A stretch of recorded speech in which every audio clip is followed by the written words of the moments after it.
To address unbalanced loads in a three-phase 277/480 volt system, follow a systematic approach involving calculation, redistribution, and verification. Firstly, calculate the total load on the main panel by summing the current on each phase. In the given scenario, phase A has 47 amps, phase B has 38 amps, and phase C has 61 amps, resulting in a total load of 146 amps. It's imperative to then check the transformer capacities to ensure they can adequately handle this total load. Secondly, determine the optimal load distribution strategy. The primary goal is to achieve an even distribution of the load across all three phases. To do this, establish a target load range for each phase. For example, a target range of 45 to 50 amps per phase might be suitable. Then, systematically identify which circuits or individual loads can be moved from one phase to another to achieve this balance. Thirdly, execute the redistribution of loads, differentiating between circuits connected directly to the main panel and those connected through transformers. For circuits connected to the main panel, shift loads from the overloaded phase C to the underloaded phase of phase B. While doing so, continuously verify that the newly distributed circuit loads remain within the predetermined target range. For circuits connected to transformers, focus on redistributing the secondary loads of the transformers to balance the phases.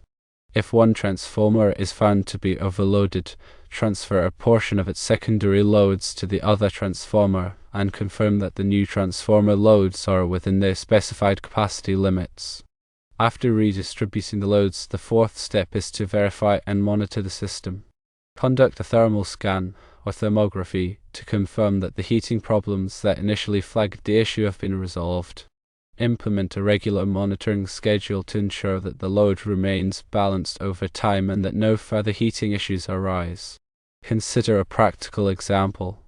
Assume phase A can handle an additional 10 amps, phase B can handle an additional 12 amps, and phase C needs to be reduced by 10 amps. To achieve this, move 10 amps of load from phase C to phase A and move 12 amps of load from phase C to phase B. This would result in a new load distribution where phase A has 57 amps, phase B has 50 amps, and phase C has 51 amps. In addition to load redistribution, consider these additional tips. 1. Utilize load balancing equipment such as power factor correction capacitors to enhance load distribution and improve the system's overall power factor. 2.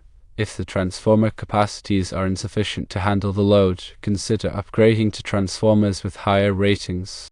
3. Conduct regular inspections of the electrical system to identify and address any loose connections or other issues that might contribute to load imbalances. Load balancing in a three-phase system involves several calculations and considerations. Firstly, calculating the total apparent power, often measured in kilovolt amperes or kVA, is essential. This calculation involves squaring the voltage and amperage of each phase, summing the results, and then taking the square root multiplied by a factor that accounts for the three-phase nature of the system. Secondly, assessing the individual transformer loading is vital. Each transformer has a specific kVA rating, and it's crucial to ensure that the connected load does not exceed this rating. Overloading a transformer can lead to overheating, reduced lifespan, and potential failure. Thirdly, understanding the impact of power factor is essential. Power factor is the ratio of real power, measured in kilowatts, or kW, to apparent power, measured in kVA. A low power factor indicates that a significant portion of the current is reactive and does not contribute to useful work. Correcting a low power factor, often through the use of capacitors, can reduce the overall current drawn from the system and improve load balancing. Fourthly, evaluating voltage drop is necessary. Unbalanced loads can cause uneven voltage drops across the phases, potentially affecting the performance of connected equipment. Conduct voltage drop calculations to ensure that the voltage of the equipment remains within acceptable limits. Fifthly, analyzing harmonic distortion is essential. Nonlinear loads, such as electronic devices, can generate harmonic currents that distort the sinusoidal waveform of the voltage and current. These harmonics can contribute to overheating and equipment malfunction. Harmonic filters can be used to mitigate the effects of harmonic distortion. When redistributing loads, consider these steps in detail. Firstly, create a detailed circuit inventory. Document all circuits connected to the main panel and the transformers, including the type of load, the amperage, and the phase to which it is connected. Secondly, analyze the load characteristics. Determine whether the loads are linear or nonlinear, and whether they are constant or variable. This information will help you determine the best way to redistribute the loads. Thirdly, prioritize critical loads. Ensure that critical loads, such as those that support essential equipment or processes, are connected to phases with sufficient capacity and voltage stability. Fourthly, use a systematic approach to move circuits. Start by moving smaller loads and gradually increase the size of the loads being moved. After each move, measure the current on each phase to assess the impact of the change. Fifthly, use flexible cabling and connectors. This will make it easier to move circuits and make adjustments as needed. Regular monitoring is essential to maintain load balance. Firstly, install permanent monitoring equipment. Consider installing a power quality meter that can continuously monitor the voltage, current, power factor, and harmonics on each phase. Secondly, conduct periodic thermal scans. Use a thermal imaging camera to identify any hotspots or areas of overheating which could indicate unbalanced loads or other electrical problems. Thirdly, analyze historical data. Review the data collected by the monitoring equipment to identify trends and patterns that could indicate developing load imbalances. Fourthly, establish alarm thresholds.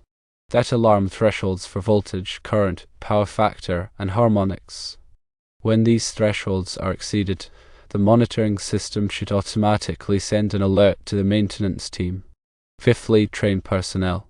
Ensure that the maintenance team is trained on how to interpret the data from the monitoring equipment and how to take corrective action when load imbalances are detected. Understanding the NEC, or National Electrical Code, requirements related to load balancing is essential for safety and compliance. NEC Section 220.3 addresses branch circuit load calculations. It provides guidelines for calculating the minimum branch circuit ampacity required to serve various types of loads, including lighting, receptacles, and appliances. Understanding these requirements is crucial for ensuring that branch circuits are not overloaded. NEC Section 220.5 addresses feeder and service load calculations. It provides guidelines for calculating the minimum feeder and service ampacity required to supply an entire building or facility. These calculations take into account the diversity of the loads and the likelihood that not all loads will be operating at their maximum demand simultaneously. NEC Section 220.22 addresses the maximum unbalanced load on a neutral conductor. It specifies that the neutral conductor must be sized to carry the maximum unbalanced load between the phases. This is particularly important in three-phase systems, where the neutral conductor can carry a significant amount of current if the loads are not properly balanced. NEC Section 450.3 addresses the protection of transformers. It specifies the requirements for overcurrent protection of transformers, including the size of the fuses or circuit breakers required to protect the transformer from overload and short-circuit conditions. This is crucial for preventing transformer failures caused by unbalanced loads. NEC Section 310.15 provides guidance on conductor ampacity. It provides tables and formulas for determining the allowable ampacity of conductors based on their size, insulation type, and installation conditions. When balancing loads, it's important to ensure that the conductors are adequately sized to carry the expected current. Power factor correction is another important aspect of load balancing. Firstly, understand the benefits of power factor correction. Improving the power factor can reduce the overall current drawn from the system, which can lower energy costs, reduce voltage drop, and increase the capacity of the electrical system. Secondly, select the appropriate power factor correction equipment. Capacitors are commonly used to improve the power factor. The size and type of capacitors required will depend on the specific characteristics of the load. Thirdly, install the power factor correction equipment correctly. Capacitors should be installed as close as possible to the loads they are intended to serve. This will minimize the amount of reactive current flowing through the system. Fourthly, monitor the power factor. Use a power quality meter to monitor the power factor and ensure that it remains within acceptable limits. Fifthly, maintain the power factor correction equipment. Capacitors can degrade over time and may need to be replaced periodically. In addition to the specific steps outlined above, it's also important to consider the overall design of the electrical system. Firstly, design for flexibility. Design the electrical system to be flexible enough to accommodate future changes in load. This will make it easier to balance loads as the facility evolves.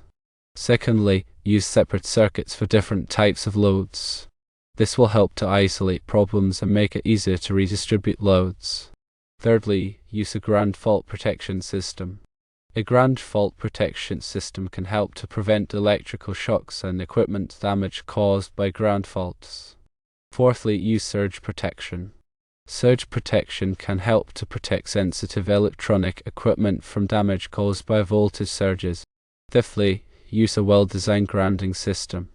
A well-designed grounding system can help to ensure the safety of personnel and equipment.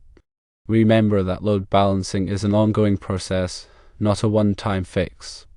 Regular monitoring and maintenance are essential to maintain load balance and prevent future problems. In summary, to effectively address unbalanced loads in a three-phase 277/480 volts electrical system, focus on these key actions. Firstly, perform a comprehensive assessment of the current load distribution, including the total load, transformer capacities, and individual circuit amperages. Secondly, develop a strategic plan for redistributing loads, considering the target load range for each phase and the characteristics of the connected circuits. Thirdly, execute the redistribution plan carefully, differentiating between circuits connected directly to the main panel and those connected through transformers. Fourthly, verify the effectiveness of the load redistribution by conducting thermal scans and monitoring the system regularly for any signs of overheating or imbalance. Fifthly, consider implementing power factor correction measures and upgrading transformers if necessary to improve load distribution and system efficiency. Lastly, ensure that the electrical system is designed for flexibility, uses separate circuits for different types of loads, and incorporates a well-designed grounding system to enhance safety and prevent future problems.